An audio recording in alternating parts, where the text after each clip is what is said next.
सो Chelsea versus United, ये game दो चीज़ों के लिए बहुत इंपॉर्टेंट है। फर्स्ट ऑफ ऑल, दोनों टीम्स को अपना रेपुटेशन इंप्रूव करना है। Chelsea back to back defeats ही मानो तुम यार, मैं तो डिफीट्स ही बोलूँगा।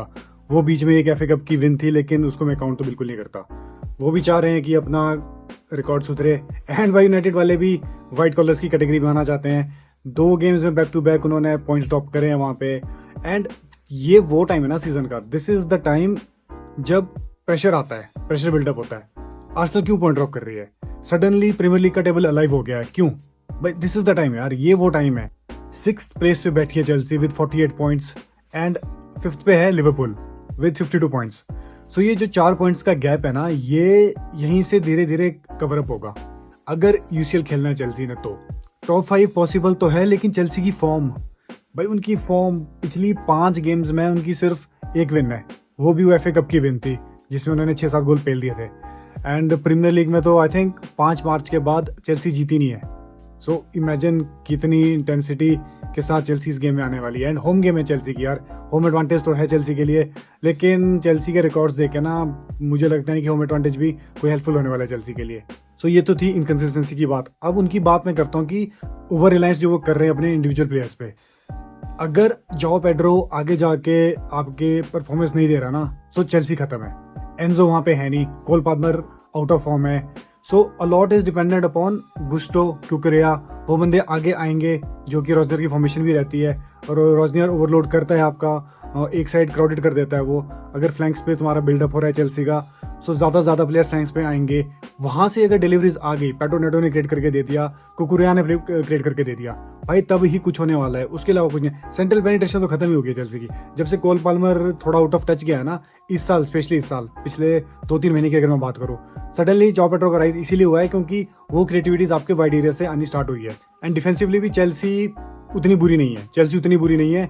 8-2 पता नहीं भाई, पीएसजी, वो तो चलो पीएसजी का थ्रेड था जो उन्होंने 8 गोल पेल दिए चेल्सी के लिए, लेकिन उतना भी बुरी चेल्सी है नहीं। एक अच्छी चीज़ जो चेल्सी के लिए है ना, वो है उनका पोजेशन। वो पोजेशन रख लेते हैं, सब पोजेशन रख लेते हो। न्यूकासल के अगेंस्ट उन्होंने प्रेशर रखा, अपना पोजेशन रखा था, वो हार गए, लेकिन वो पोजेशन था। एवर्टन के अगेंस्ट भी पोजेशन आपका चेल्सी के पास था, बट चलो अल्टीमेटली वो हार गए, वो दूसरा फैक्टर है, वो फिर अटैकिंग में चला गया। सो पाल्मर के गोल्स आए हैं, लेकिन जाओ पेड्रो ने आई थिंक 12-14 गोल स्कोर कर दिए हैं। पेड्रो के, पाल्मर के तो सडनली गोल्स ड्रॉप हो गए हैं, 8-9 गोल्स के बाद रुक गया पाल्मर, उसके बाद उसके गोल्स नहीं आए। एंजो के फिर गोल्स हैं, लेकिन एंजो स्टार्टिंग लाइनअप में है नहीं, गेम्स में खेल नहीं रहा है, ट्रेनिंग में नज़र आया है, सो मे भी स्टार्ट करे या ना करे, वो चीज़ हमें अभी भी डाउटफुल है। प्रेसिंग अच्छी कर लेती है चेल्सी, सो डिफेंसिवली एक वो एडवांटेज मिल जाता है कि आपका अटैकिंग ओपोनेंट हाफ में ही काफ़ी प्रेशर का रिलीज हो जाता है अगर प्रेसिंग में बॉल विन हो जाए तो। सो अब आते हैं भाई यूनाइटेड पे। एंड यार यूनाइटेड यार, every penny dropped, every point dropped from this stage ना, that will bring teams like Chelsea, Liverpool, even Aston Villa closure.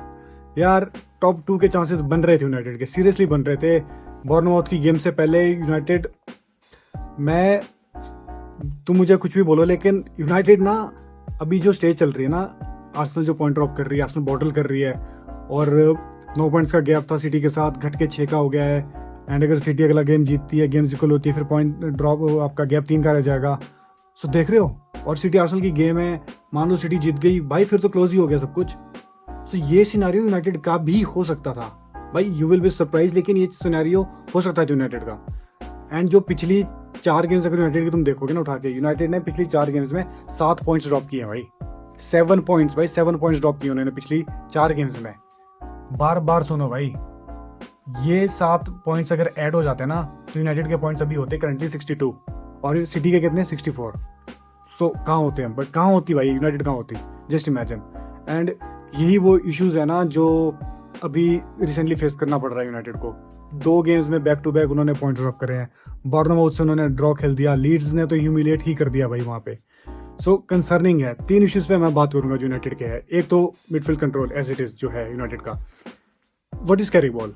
Carrick ball midfield control ही तो है भाई, मेन जो फंडा है कैरिक बॉल का, वो congestion in the centre, midfield control ही तो है।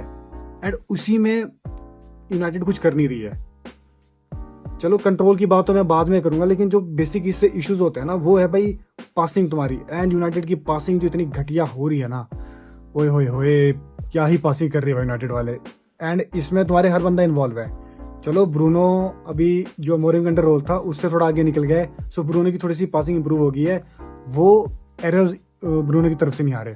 अगेंस्ट लीड्स क्या हुआ, अगेंस्ट बॉर्नमाउथ क्या हुआ, यूनाइटेड क्या कर रही है, फर्स्ट हाफ होता है गेम का, फर्स्ट हाफ में यूनाइटेड का की डोमिनेंस अपने आप में ज़्यादा है।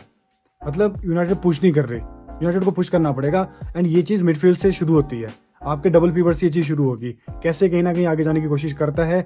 लेकिन टुवार्ड्स सेकंड हाफ में फिर यूनाइटेड आगे ओपोनेंट हाफ में ज़्यादा होती है। अगर तुम उनकी पासिंग परसेंटेज देखोगे तो ओपोनेंट हाफ में ज़्यादा यूनाइटेड रहती है सेकंड हाफ में। फर्स्ट हाफ में दे आर रिलैक्स्ड, मतलब यूनाइटेड वेट करती है, प्रॉपर कैरी बॉल चलती है, बिल्डअप फ्रॉम द बैक होता है। लेकिन यार इश्यूज़ ना तब होते हैं जब बात आती है एक्यूरेसी की।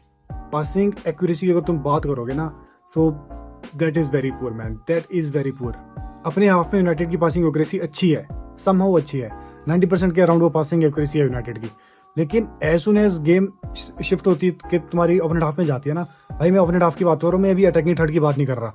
अटैकिंग थर्ड में तो ये प्रोबेबिलिटी और घट के 50 तक चली जाती है। तुम इमेजिन कर लो, मतलब अगर 200 पासेज यूनाइटेड अपने हाफ में कर रही है ना, तो 100 पासेज ओपोनेंट हाफ में होंगे एंड 50 पासेज होंगे आपके अटैकिंग थर्ड में।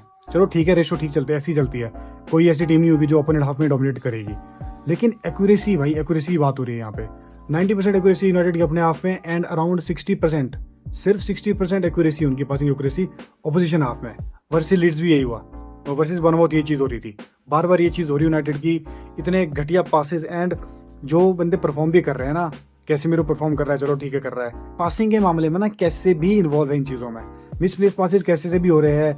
कोबी माइनो चल भी रिसेंट इंजर्ड चल रहा है, लेकिन उगारते भी कर रहा है। पिछली गेम बहुत घटिया थी उगारते की, फर्स्ट हाफ तो बहुत ही ज़्यादा घटिया खेला उगारते ने। एंड अटैकिंग की तो भाई, फिनिशिंग की तो क्या ही बात करें यार। Second concern for United is their finishing. So अच्छे 3 नए फॉरवर्ड्स लाए एमोरिम ने, भाई उसको क्रेडिट जाता है, यूनाइटेड उनको हमेशा याद करेगी एमोरिम को। क्यों नहीं आया सेस्को, एम्बेमो आया, लेकिन ना इसके साथ में इश्यूज भी आ गए वहाँ पे, क्योंकि और भी प्लेयर्स हैं। डोरगू इंजर्ड चल रहा है कोई बात नहीं, लेकिन डोरगू है, अमाद डियालो भी है। सो इशू रहता है कि सेस्को को स्टार्ट करवाए या एम्बेमो को स्टार्ट करवाए, या फिर सेस्को और एम्बेमो दोनों को स्टार्ट करवाए। सो कंसर्निंग इन चीज़ों में पता क्या है, बोर्नमाउथ के अगेंस्ट एम्बेमो स्टार्ट कर रहा था तुम्हारा, वहाँ पे सेस्को ने स्टार्ट नहीं किया। एंड सडनली हमने क्या देखा कि वो लॉन्ग बॉल्स की जो प्रोबेबिलिटी थी वो कम हो गई, काफ़ी कम लॉन्ग बॉल्स आके को जाने लगी, वाइड से यूनाइटेड ज़्यादा खेलने लगी, एंड क्रॉसेज कम आने लगे बॉक्स में। एंड क्रॉसेज की एक्यूरेसी तो इतनी घटिया थी अगेंस्ट बॉर्नमाउथ, यूनाइटेड ने सिर्फ 2 एक्यूरेट क्रॉसेज डाले हैं बॉक्स में जब आपका एम्बेमो स्टार्ट कर रहा था। ठीक है, मैं मानता हूँ कि एम्बेमो वो बंदा नहीं है जो एक्सपेक्ट करता है कि मुझे कहीं से भी एक लॉन्ग बॉल या फिर क्रॉस आ जाएगा बॉक्स में। एम्बेमो वो चीज़ एक्सपेक्ट भी नहीं करता। लेकिन स्टिल यार, प्रोबेबिलिटी, फिनिशिंग की बात मैं कर रहा हूँ, तो फिनिशिंग तब होगी ना जब क्रिएटिविटी आएगी। फिनिशिंग तो तब होगी जब क्रिएटिविटी होगी, एंड क्रिएटिविटी इन्हीं चीज़ों से होती है भाई। Creativity, passes into the final third, तुम्हारे पासेज कितने, तुम्हारे मिडफील्ड पासेज को फॉरवर्ड ड्राइव कर रहे हैं, तुम्हारे फुल बैक्स कितने इन्वॉल्व हो रहे हैं, क्रॉसेज तुम्हारे कितने बॉक्स में आ रहे हैं, वहाँ से तुम्हारी चांसेस बढ़ेंगे एंड कोई एक चांस तुम्हारा असिस्ट में बदलेगा एंड भाई गोल स्कोर होगा तुम्हारी टीम के लिए। सो वो डिप आया था एम्बेमो के केसेस में, ये चीज़ हो रही है। फिर वर्सेस लीड्स हमने देखा कि यूनाइटेड ने सेस्को से स्टार्ट करवाया, एम्बेमो नहीं था। सो सडनली हमने देखा यार, लीड्स के अगेंस्ट एक चीज़ अच्छी लगी मुझे, फर्स्ट टाइम मैंने पिछली काफ़ी गेम्स में ये चीज़ नोटिस की कि भाई लॉन्ग बॉल्स और बाय डिलीवरीज आने लगी। वो तो चलो फेलियर था सेस्को का, वहाँ पे मैं ओपनली ब्लेम भी कर रहा हूँ सेस्को को उस चीज़ के लिए। सेस्को अच्छा है, सेस्को बहुत अच्छा परफॉर्म कर रहा है, गोल्स ला के दे रहा है यूनाइटेड के लिए। लेकिन जो इंटेंसिटी सेस्को को मिली ना अगेंस्ट लीड्स, जिस इंटेंसिटी से उसको पासेस आ रहे थे भाई, किया उसने, लेकिन एरर्स भी बहुत ज़्यादा थे उसमें। मतलब ऑन एन एवरेज 7 से 8 एक्यूरेट क्रॉसेस आए थे बॉक्स में, लॉन्ग बॉल्स आई थी अराउंड 30 के अराउंड लॉन्ग बॉल्स आई थी भाई उस गेम में बॉक्स में। सो तुम देख रहे हो ना किस तरह से जो तुम्हारी क्रिएटिविटी के चांसेस है वो सेस्को के अंदर बढ़ जाते हैं। सो ये कुछ इश्यूज है यार। एंड गोल तुम देखो ना, तुम्हारा अगर तुम लिस्ट देखोगे गोल स्कोरिंग की, तो कैसेमीरो थर्ड पे बैठा है वहाँ पे 8 गोल्स के साथ। सेस्को के 9 गोल्स हैं, एम्बेमो के 9 गोल्स हैं। भाई तुम्हारे डिफेंसिव मिडफील्डर 8 गोल्स के साथ नंबर 3 पे है, कहाँ है बाकी प्लेयर्स भाई? डबल फिगर अभी तक टच नहीं की यूनाइटेड के प्लेयर्स ने। ठीक है, गोल डिस्ट्रीब्यूट हो गए तुम्हारे फॉरवर्ड्स में, लेकिन स्टिल यार कम ऑन यार, where is that single handed dominance जो होनी चाहिए? एक वो डोमिनेंस टीम को आगे ले जाने में हेल्पफुल होती है, वो चीज़ यूनाइटेड को चाहिए। असिस्ट के मामले में भी यही इशू है, 19 असिस्ट हो गए, 20 असिस्ट होने वाले हैं वो आपके ब्रूनो के। सेकंड बाकी कहाँ हैं तुम्हारे? वेयर आर ये फॉरवर्ड्स कहाँ गए भाई जो तुम्हारे क्रिएटर्स थे? एम्ब्यूमो, सेशको, इन दोनों के मिला के 5 असिस्ट है। आई थिंक 3 एम्ब्यूमो के है, 2 क्यूनिया के है। सो देख रहे हो ना क्रिएटिविटी कहाँ गिर रही है? क्यों हर क्रिएटिविटी ब्रूनो से होके ही आ रही है? तुम्हारे फ्लैंक्स के प्लेयर्स कब इन्वॉल्व होंगे? 4-2-3-1 की फॉर्मेशन है, तुम ऐसा भी नहीं है कि 4-3-3 है कि तुम बिल्कुल ही वाइड हो, बिल्कुल ही फ्रंट जा रहे हो। क्यूनिया की वो तो प्लेइंग स्टाइल भी नहीं है। एम्ब्यूमो को मैं फिर भी राइट विंगर बोल सकता हूँ, क्यूनिया को तो मैं लेफ्ट विंगर बोल ही नहीं सकता। क्यूनिया वो बंदा है ही नहीं। क्यूनिया का फर्स्ट इंस्टिंक्ट पासिंग है ही नहीं, वो पास करेगा ही नहीं कभी। वो जिसको जब भी बॉल आएगी वो कैरी करेगा। Same goes for Mbeumo, same goes for Sesko. इन बंदों का वो अप्रोच है। ये बॉल कैरियर है भाई, ये बॉल पासर नहीं है अपने पहले इंस्टिंक्ट में। सो ये इश्यूज तो भाई रहेंगे यूनाइटेड के लिए। एंड इसके साथ साथ एक डिफेंसिव इश्यूज भी है यूनाइटेड में। मतलब उतना बड़ा इशू नहीं है, लेकिन डिफेंसिव लैप्सेस जो हो रहे हैं ना यूनाइटेड में, वो कंसर्निंग है यूनाइटेड के लिए। सो कैरिक अंडर क्या होता है कि कैरिक जो बिल्डअप करता है, अपना बिल्डअप फ्रॉम द बैक करता है, and Chelsea on the other hand pressing करने वाली है। सो तुम देख रहे हो ना, यूनाइटेड करेगी पीछे से बिल्डअप, चेल्सी करेगी pressing, and high intense pressing होती है भाई चेल्सी की। सो उस केस में कैरिक क्या करवाता है कि कैरिक अपने गोलकीपर्स को इन्वॉल्व करता है। गोलकीपर तुम्हारा प्रेस ब्रेक करने में हेल्प करता है। तुम्हारे बैक फोर्थ पासेस होते हैं सेंटर बैक्स के साथ, by side to side passes भी होंगे सेंटर बैक्स के, फुल बैक्स के, एंड तुम्हारे डीएम्स के। वहीं पे ना यूनाइटेड थोड़ा सा कंसर्निंग हो रही है। पिछली गेम में मार्टिनेज ने जो पास किया था कैसे मतलब मार्टिनेज रीड नहीं कर पाया कि कैसे अंडर प्रेशर हो सकता है, कैसे ने बॉल लूज की, एंड वहाँ पे गोल स्कोर किया लीड्स ने। सो वो कंसर्निंग था यूनाइटेड के लिए। मार्टिनेज बॉल प्लेइंग है सेंटर बैक, लेकिन इतनी बड़ी गलतियां तुम एक्सपेक्ट नहीं कर सकते इतनी इंटेंस सिचुएशन में। सो सेकेंडली मैं बोलूँगा कि एक जो परफेक्ट डुओ होता है ना, एक वो अभी तक बन नहीं पा रहा है। वो कोई सर्कमस्टांसिस के अंडर हो रहा है, लेकिन भाई वो चीज़ अभी तक नहीं हो रही भी। लेनी यूरो वहाँ पे है, एंड लीड्स वाली गेम के बाद तो मुझे लग रहा है कि यूनाइटेड को एक डिग करना पड़ेगा सेंटर बैक के लिए भी समर विंडो में, क्योंकि कंसर्न। एंड मैं मानता हूँ ना कि यूरो डेलोट के साथ फिर भी थोड़ा ठीक है। अगर आपका राइट बैक डेलोट है, फिर कहीं ना कहीं थोड़ा मैचिंग हो जाती है, क्योंकि डेलोट काफ़ी आगे खेलता है एंड ड्रॉप भी अच्छा कर लेता है। सो वो प्रेशर ईज ऑफ हो जाता है आपके यूरो से।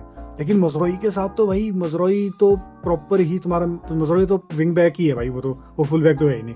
सो अल्टीमेटली प्रेशर पड़ता है तुम्हारा यूरो पे, एंड यूरो हक देता है इस प्रेशर में। एंड पहले मैगवायर का रेड कार्ड आया, मैगवायर बाहर हुआ, अब तुम्हारा लीचा में रेड कार्ड आ गया, अब लीचा नहीं होगा गेम में। सो अब पता नहीं भाई मैगवायर होगा या फिर हेवन, पता नहीं भाई कौन खेलेगा वहाँ पे यूरो के साथ। सो देख रहे हो ना इश्यूज कैसे चल रहे हैं। सेंटर बैक की पेयरिंग अभी तक हो नहीं पा रही यूनाइटेड के लिए। एंड चलो towards end of the season ये चीज़ अभी समहाउ मैनेज कर ही लेगी यूनाइटेड, लेकिन भाई नेक्स्ट सीजन प्लीज़ ये चीज़ तो बिल्कुल नहीं चाहिए। अगेंस्ट चेल्सी मैनेज कर लो, कहीं ना कहीं से वो गलतियाँ मत करना, वो एरर्स मत करना। बैक एंड फोर्थ पासिस जो करोगे भाई, वाइड जाओ, प्लीज़ गो वाइड। अगर तुम्हारे डीएम्स है भाई, प्लीज़ यार, कोबी माइनो, सॉरी माइनो तो इंजर्ड है भाई, उगारते होगा भाई इस गेम में। एंड कुछ करना पड़ेगा भाई, कुछ करना पड़ेगा। डबल पिवट से ही सॉर्ट होगी कैरिक बॉल, बाकी सॉर्टेड है for the time being. And मुझे लगता नहीं कि उतना हार्ड होने भी वाला है। अगर मैं प्रेडिक्शंस की बात करूँ सो ले जाएगी यूनाइटेड, गेम ले जाएगी। This is my prediction. And इससे ज़्यादा तो मैं भी नहीं बोलूँगा, क्योंकि मुझे भी पता है यूनाइटेड और चेल्सी की क्वालिटी का। This game is not about quality पे तो ये गेम वैसे भी डिपेंडेंट नहीं रहने वाली। This game is all about mentality. कौन प्रेशर अच्छे से हैंडल कर सकता है एंड कौन कम मिस्टेक्स करेगा, वही डोमिनेंट होगा इस गेम में। So a lot is dependent upon this game. United लेगी गेम तो वही टॉप 3 कन्फर्म है यूनाइटेड का, उससे ऊपर तो यूनाइटेड नहीं जाएगी। एंड अगर चेल्सी जीत गई ना, सो यूसीएल तो मैं कंफर्म नहीं बोलूँगा, लेकिन अल्टीमेट प्रेशर पड़ने वाला है तुम्हारे इन टीम्स पे, Liverpool, Aston Villa and United. So इन तीनों के लिए, इन 3 में से किसी एक टीम के लिए टफ हो जाएगा भाई यूसीएल फाइट करना। एंड टाइटल रेस के साथ साथ टॉप 4 की रेस भी हमारी ऑन हो जाएगी। So will it be glory और the same old story, will find out.